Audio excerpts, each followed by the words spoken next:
So there are very simple things that organizations can do to become more creative. One of the most important things is to generate options, to proliferate options. So whatever kind of problem you're trying to solve, the way we tend to go into everything is we say, hey, I thought of a great way to solve this. But in fact, the important thing is to come up with multiple solutions.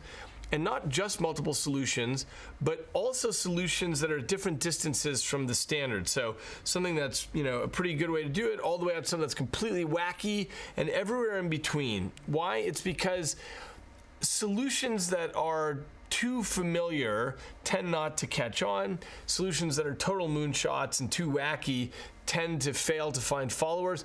And there's a sweet spot in between, but it's very difficult to know where that is. It's difficult to feel out the border of the possible unless you generate lots of options all along there.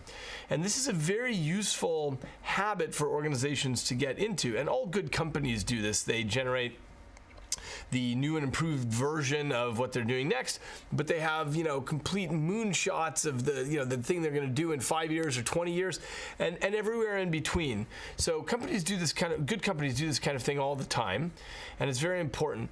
Another extremely important thing for organizations is to build an environment where failure is tolerated.